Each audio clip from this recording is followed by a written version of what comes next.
जय भीम।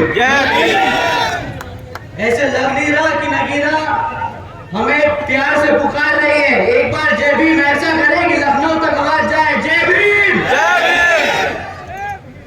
साथियों, यहाँ पर आज मौजूद सर्व समाज में से हमारे मुसलमान भाइयों को, बहनों को, माताओं को मेरा सलाम।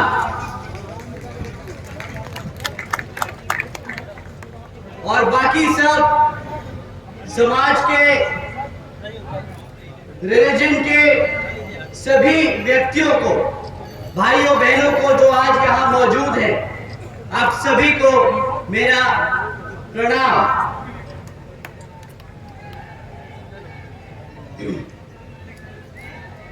मेरे सभी माताएं, बहनें, बड़े बुजुर्ग जो आज यहाँ इतनी बड़ी संख्या में मौजूद हुए हैं, आप सभी का मैं तहे दिल से धन्यवाद व शुक्रिया अदा करना चाहता हूं। साथियों, साथ साथ में आज यहाँ मंच पे मौजूद पार्टी के सभी वरिष्ठ व छोटे बड़े पदाधिकारी एवं कार्यकर्तागण जिन्होंने इस सभा को इतनी बड़ी सक्सेस बनाने में अपना पूरा समय दिया, तो उन सब को भी मेरा तहे दिल से धन्यवाद।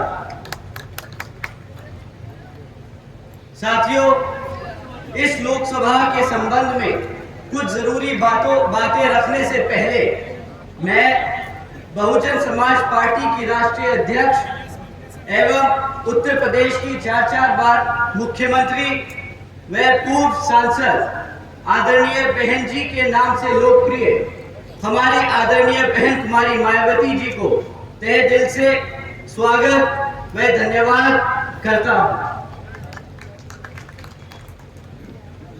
जिन्होंने अपना पूरा जीवन बामसेफ, DS4 व BSP के जन्मदाता एवं संस्थापक मान्यवर साहब श्री काशी राम जी के बताए हुए रास्ते पर चलकर परम पूज्य बाबा साहब डॉक्टर भीमराव अंबेडकर जी के मानवतावादी व आत्मसम्मान एवं स्वाभिमान के मूवमेंट के लिए अपना पूरा जीवन त्याग कर इस मिशन, मूवमेंट और पार्टी को नई ऊर्जा देने का जो काम किया तथा उत्तर प्रदेश जैसे विशाल व महत्वपूर्ण राज्य में 4 बार अपनी पार्टी BSP के नेतृत्व में सरकार बनाकर खासकर बहुजन समाज के लिए ऐसी मिसाल तय की, जिससे प्रेरणा लेकर करोड़ों लोग यहाँ सामाजिक परिवर्तन व आर्थिक तरक्की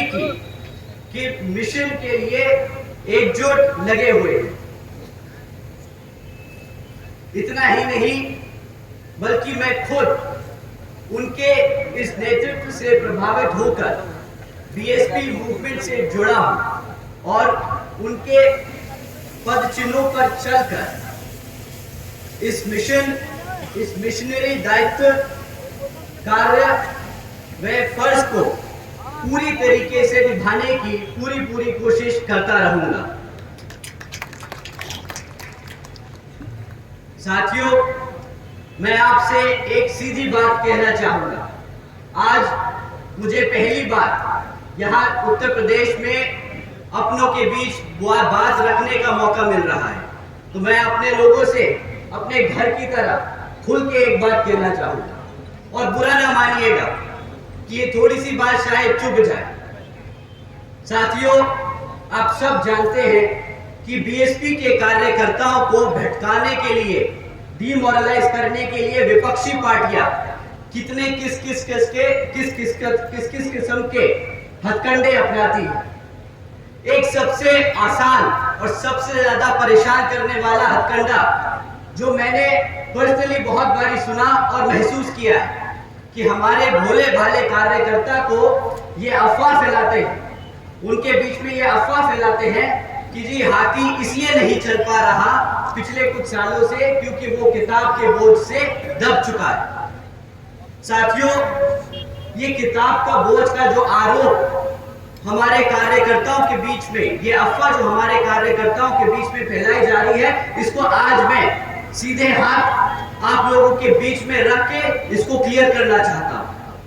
साथियों, पिछले कुछ हफ्तों से इलेक्टोरल बॉन्ड्स के बारे में न्यूज चल रही है। क्या आप लोगों ने इलेक्टोरल बॉन्ड्स के बारे में खबर सुनी? आप लोगों ने खबर सुनी? अगर जिसने नहीं सुनी, आज मैं कुछ इंपॉर्टेंट पॉइंट्स उसके बारे में आपके सामने रखता हूं। ये हमारे किताब के जो अफवाह फैलाने वाले विपक्षी लोग हैं उनके लिए। साथियों, पिछले 6 साल में 25 राजनीतिक दलों ने तकरीबन 16,500 करोड़ रुपए बड़े बड़े धरना सेठों की कंपनियों से इलेक्टोरल बॉन्ड यानी चंदे के रूप में लिया। साथियों, इन 25 राजनीतिक दलों में बीजेपी से लेकर समाजवादी पार्टी तक सबका नाम सिवाय एक के। क्या आप जानते हैं किस पार्टी का नाम इलेक्टोरल बॉन्ड्स के चिट्ठे में नहीं आया? बीएसपी। साथियों, आपकी बीएसपी सही कहा। एक बार जोर से बोलिए कि कार्यकर्ता यहाँ पर अपने तन मन और धन से इस पार्टी को चलाता है, न कि किसी धरना सेठ के पैसों से।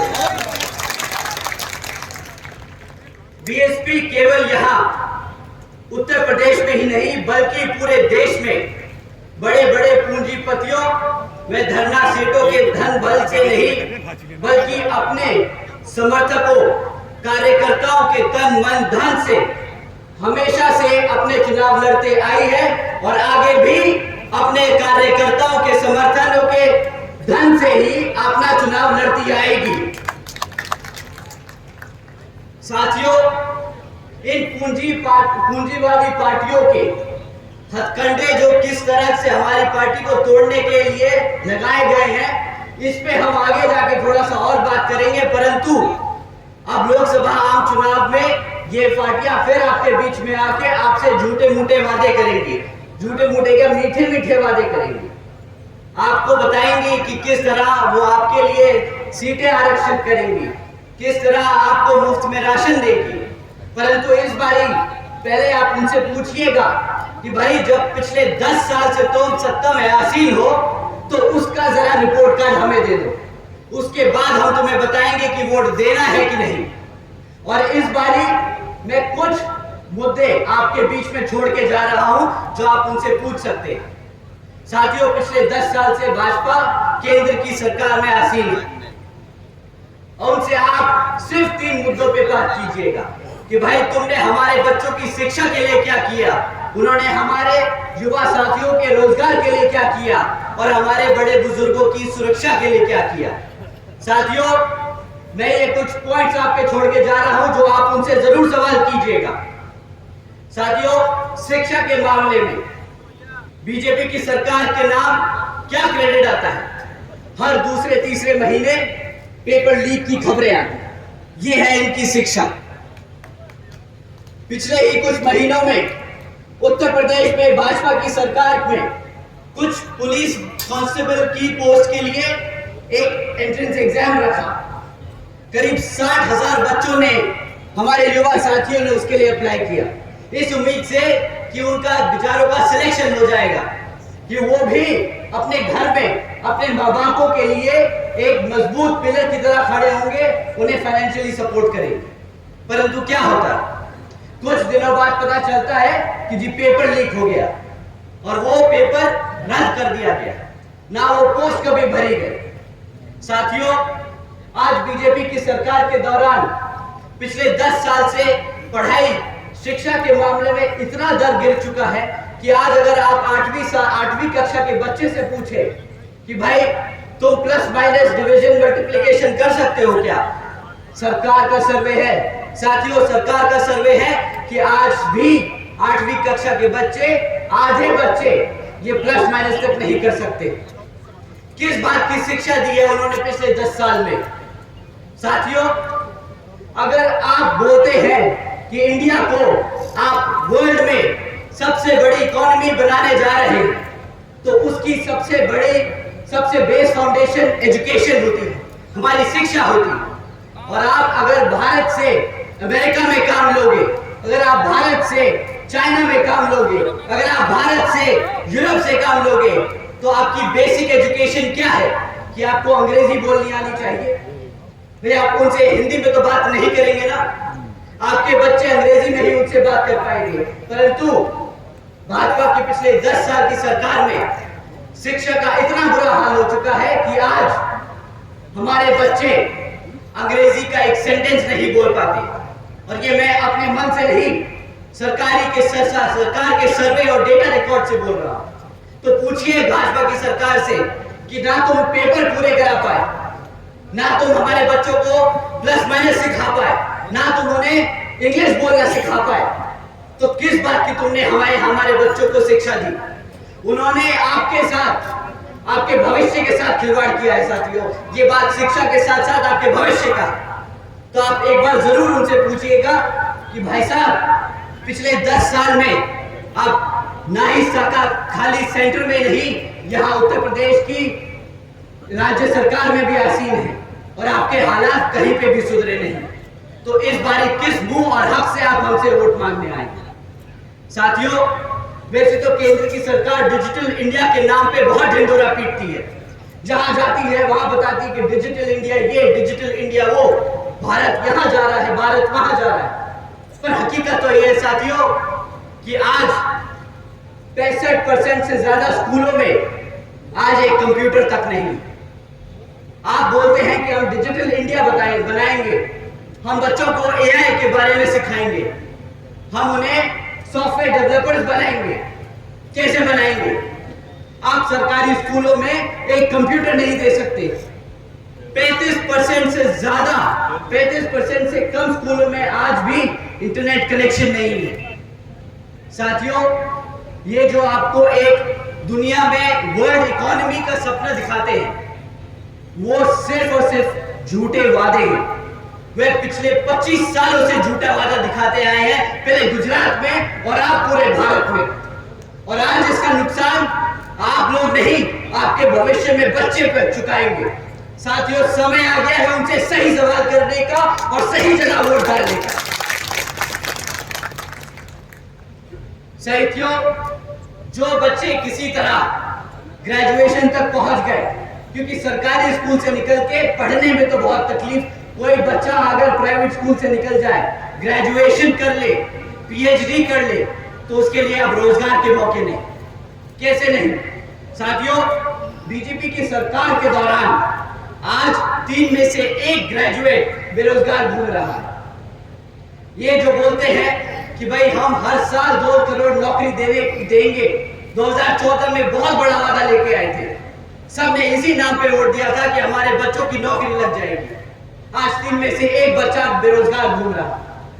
साथियों, बेरोजगारी का इतना बुरा हाल है कि पिछले कुछ दिनों में ऐसी खबरें सामने आई हैं जो आप सुन के हैरान होंगे। मैं एक हेडलाइन आपके सामने पढ़ता हूं। 90,000 से ज्यादा पीएचडी स्कॉलर्स, इंजीनियर्स और ग्रेजुएट्स ने एक क्लास 4 की नौकरी के लिए अप्लाई किया। ओपनिंग कितनी थी? 1000 पोस्ट एक क्लास 4 की नौकरी के लिए। पीएचडी स्कॉलर्स अप्लाई कर रहे हैं, ग्रेजुएट्स अप्लाई कर रहे हैं। ये है पिछले 10 साल में भाजपा सरकार का एजुकेशन एम्प्लॉयमेंट का रिकॉर्ड। साथियों, प्रधानमंत्री जी और भाजपा के केंद्र के सारे मंत्री बड़े गर्व और फख्र से बोलते हैं कि भाई हमने आज तक 80 करोड़ से ज्यादा लोगों को मुफ्त में राशन देने का काम किया। उन्होंने ऐसी स्कीम चलाई मुफ्त में राशन देने की कि आज 80 करोड़ लोग भारत के वो स्कीम के अंदर उसका फायदा उठा रहे हैं। साथियों, केंद्र की भाजपा सरकार जो बड़े चौड़कर बोलती है कि मित्रों, आज बीजेपी की सरकार ने 80 करोड़ से ज्यादा देशवासियों को मुफ्त में राशन देने का काम किया है, परंतु ये कोई इनसे पूछे कि भाई जो 80 करोड़ लोगों को तुमने मुफ्त में राशन देने का काम किया, इसमें इतना चौड़ने की क्या बात है? वो मुफ्त में राशन इसलिए तुमसे ले रहे हैं क्योंकि तुमने उन्हें रोजगार नहीं दिया। पिछले कई सालों से तुम 2 करोड़ नौकरियों का वादा करते रहे और बताते रहे कि कितनी नौकरियां हैं। अगर नौकरियां होती तो क्या 80 करोड़ में से लोग भारत के आपके मुफ्त राशन पे डिपेंडेंट होते क्या? बताइए साथियों। और सबसे बड़ा धोखा, इस 80 करोड़ जनता को मुफ्त में राशन देने का हमारे टैक्स पेयर पे 2 लाख करोड़ का टैक्स बर्डन पड़ता है। ये खर्चा आपके टैक्स के पैसे से दिया जाता है। अब एक बात सोचिए, 2 लाख रुपए ये केंद्र की सरकार 2,500 रुपए 3,000 रुपए महीना राशन देने में खर्चती है।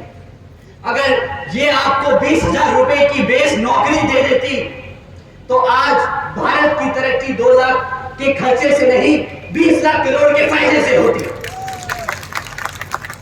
इन्होंने सही मायने में 2.5 लाख करोड़ का चूना नहीं लगाया अपनी जनता को, इन्होंने 20 लाख करोड़ का नुकसान किया है अपनी आवाम का।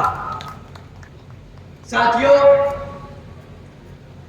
सुरक्षा के मामले में इनके ऊपर कोई टिप्पणी ना ही करे तो अच्छा है।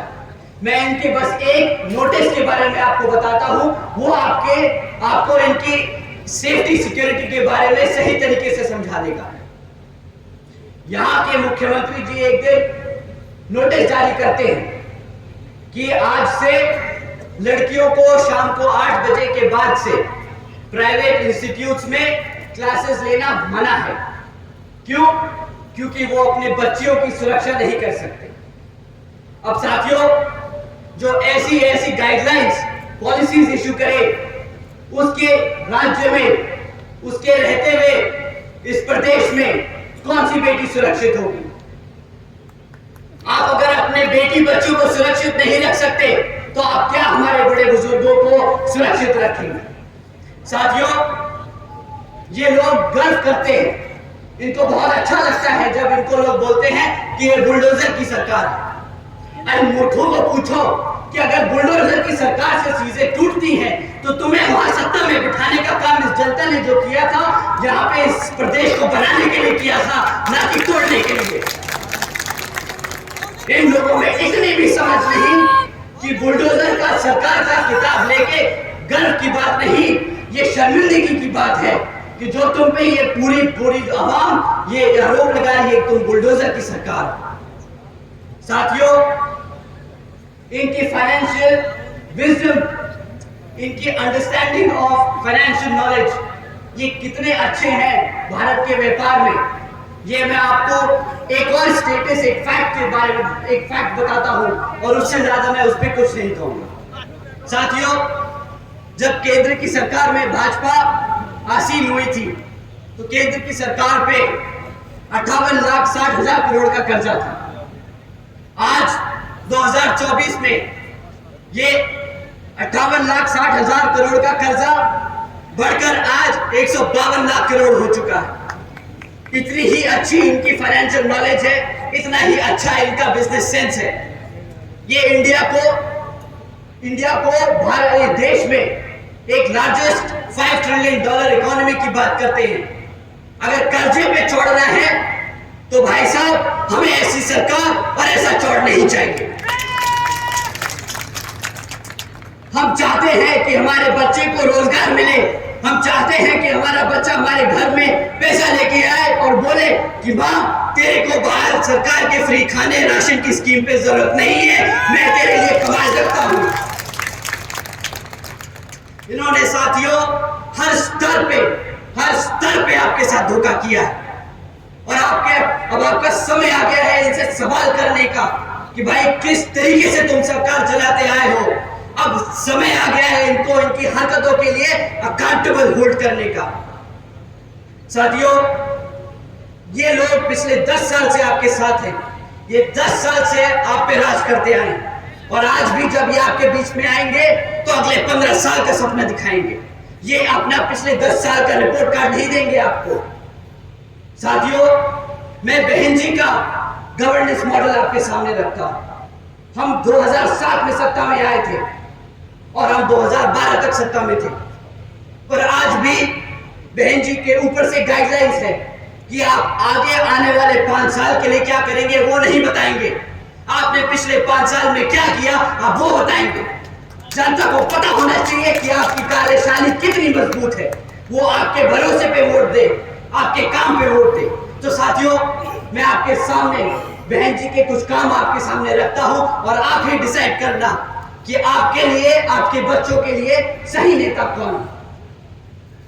बहन जी के गवर्नेंस मॉडल के तहत साथियों, बसपा की सरकार ने महामाया गरीब बालिका आशीर्वाद योजना चलाई थी, जिसके तहत 3,25,000 बच्चियों को 1-1 लाख रुपए देने का बहन जी ने काम किया था। साथियों, बहन जी ने अपनी सरकार में 3,250 करोड़ रुपए अपनी बच्चियों को 1-1 लाख रुपए देने का काम किया जब वो पैदा हुई, ताकि 18 जब वो 18 साल की हो तो उनको अपने माँ बाप या अपने किसी भाई बहन पे डिपेंड ना होना पड़े, वो अपने पैरों पर खड़ी हो सके। देश में पहली बार पैदा होते ही बच्ची 1 लाखपति बनी थी बहन जी के शासनकाल में। साथियों, बहन जी के गवर्नेंस मॉडल के तहत बीएसपी की सरकार ने सावित्रीबाई फुले बालिका शिक्षा योजना चलाई थी, जिसके तहत 7 लाख से ज्यादा बच्चियों को 12वीं तक की शिक्षा फ्री में प्राप्त कराई गई। यहाँ पे बहन जी ने फ्री में राशन नहीं बांटा, यहाँ पे बहन जी ने फ्री में शिक्षा बांटी है। आप सब जानते होंगे बाबा साहब क्या कहते थे। बाबा साहब कहते थे, अगर कोई शिक्षा प्राप्त कर ले, शिक्षा क्या होती है? शिक्षा शेरनी का दूध होता है, जो एक बार पी ले तो सिर्फ दहाड़ता है और दहाड़ता ही रहता है। बहन जी ने अपने प्रदेश में हर एक बच्ची को एक शेरनी बनाने का काम किया। साथियों, इस स्कीम के दौरान बहन जी ने अपनी बच्चियों के लिए 600 करोड़ रुपए खर्चे थे। हमने कभी इधर उधर पैसा नहीं उड़ाया। बहन जी ने हमेशा बहुत टारगेटेड, बहुत सटीक तरीके से सही जगह वो पैसे का इस्तेमाल किया, ताकि आने वाली जनरेशन किसी के सामने हाथ न फैलाए। साथियों, बहन जी मॉडल ऑफ गवर्नेंस के तहत बसपा की सरकार में प्रदेश में कई व्यवसायिक technical institutions, engineering colleges, polytechnic एवं इंडस्ट्रियल ट्रेनिंग इंस्टीट्यूट एवं अन्य पिछड़े वर्गों के लिए इन सभी कॉलेजेस, इंस्टीट्यूट और एजुकेशन सेंटर्स में 27% सीटों की आरक्षण तय की। साथ ही साथ इसमें पहली बार सरकारी कॉलेजेस में पिछड़े वर्ग के लिए 27% आरक्षण हॉस्टल्स में तय किया। साथियों, बहन जी ने हर वर्ग का ध्यान रखा। वो चाहती थी कि हर बच्चा पढ़े, हर समाज, हर वर्ग का बच्चा पढ़े। किसी के लिए पढ़ाई के लिए पैसा एक मुश्किल ना बन पाए।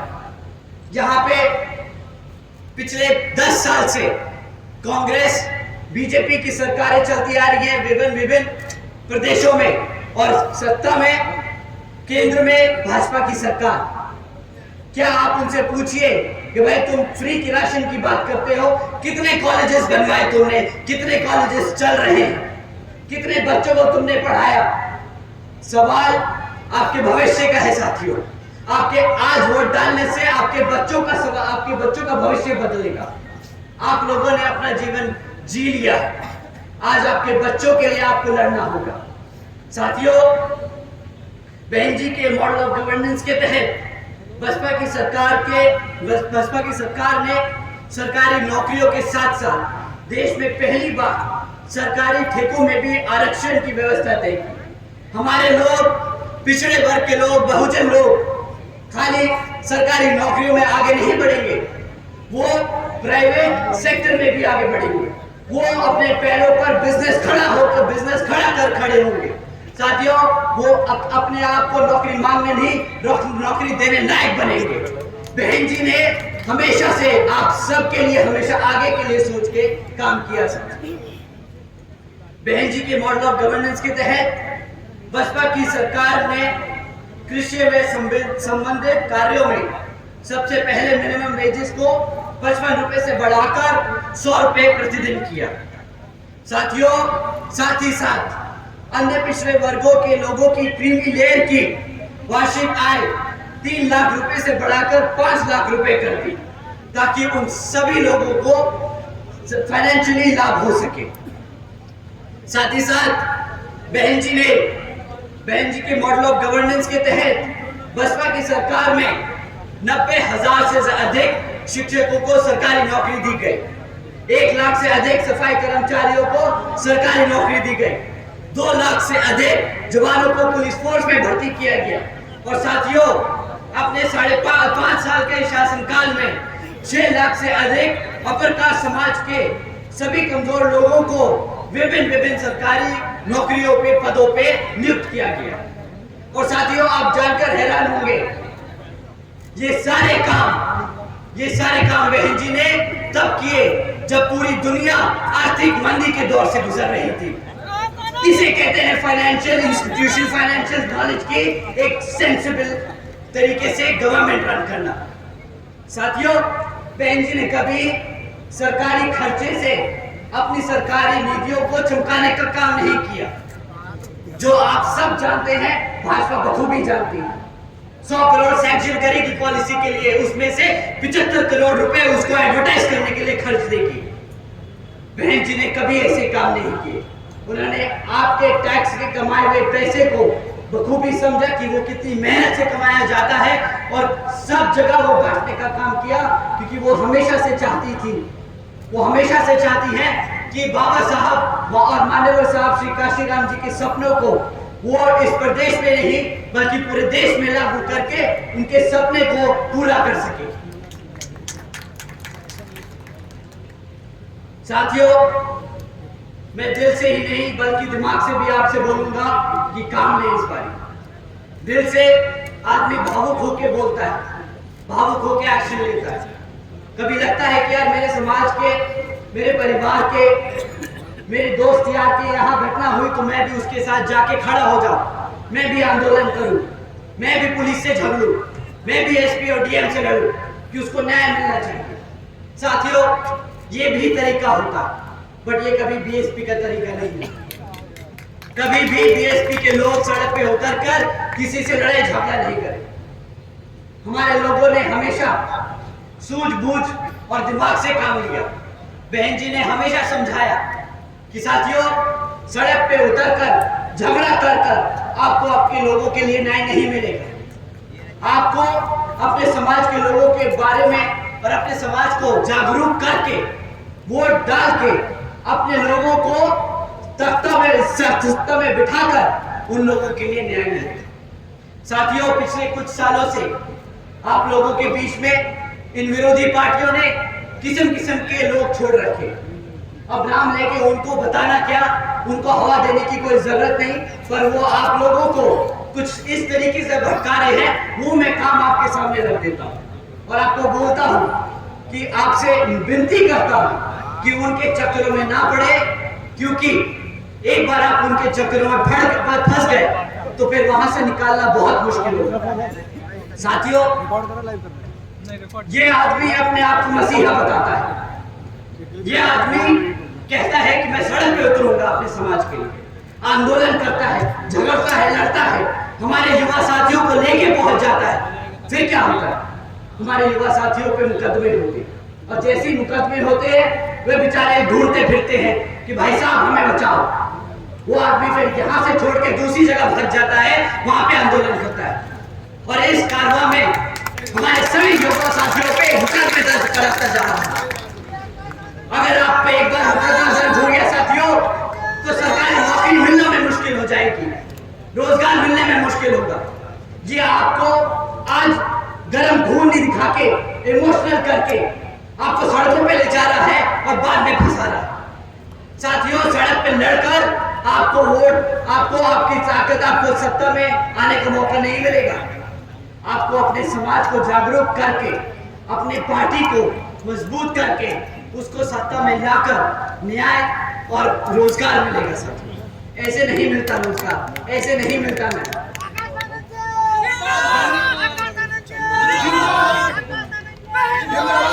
साथियों, अभी पिछले कुछ दिनों में इस व्यक्ति ने अपनी पूरी जी जान लगा दी कि वो इंडिया अलायंस में घुस जाए। किसी तरह अगर इंडिया अलायंस में घुस गए तो भाई अपनी एक सीट निकाल लेंगे। बेचारा घबराता है कि अपने आप लड़ना पड़ जाए तो हमारा जब्त हो जाएगी। परंतु साथियों, बेचारे की किस्मत इतनी खराब कि इंडिया अलायंस में होके भी बेचारा बेघर घूम रहा है। पूछ रहा है कि साला कोई एक सीट तो दे दे भाई। अब अपनी खुद की पार्टी से लड़ना पड़ रहा है। भाई साहब, आजकल जीतने के लिए क्या क्या नहीं कह रहे कि भाई बसपा का प्रत्याशी बहुत कमजोर है, वो लड़ नहीं पाएगा। हमारे प्रत्याशी जिसे हम रिक्वेस्ट करूंगा जरा सामने आइए। अब बताइए साथियों, अगर हमारे प्रत्याशी आपको कमजोर लग रहे हैं, अगर आपको हमारे प्रत्याशी किसी भी तौर तरीके से लग रहे हैं कि वो आपके बीच में खड़े होकर आपके हकों के लिए नहीं लड़ सकते, तो साथियों आप यहाँ पे अपने हाथ ना उठाएं। परंतु अगर आपको लगता है कि हमारे प्रत्याशी उतने ही मजबूत है जितना हमारा कैडर, उतने ही मजबूत है जितने हमारे कार्यकर्ता, तो आप सब अपने हाथ उठाए और बताएं कि यहाँ पे सामने वाले की जमानत जब्त होने वाली है और यही प्रत्याशी उसको वो मुंहतोड़ जवाब देगा।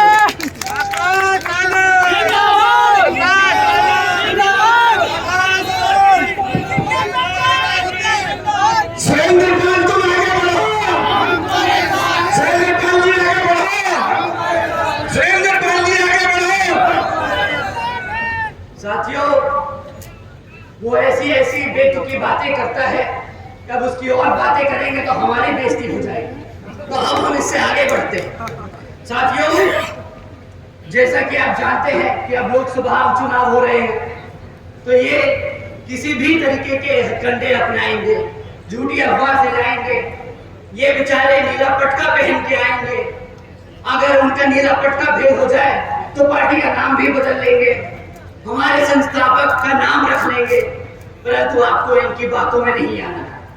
ये उतने ही बेकार हैं जितनी कांग्रेस और बीजेपी, जितनी सपा और आरजेडी। साथियों, आपको इन सब से बच के और संभल के रहना।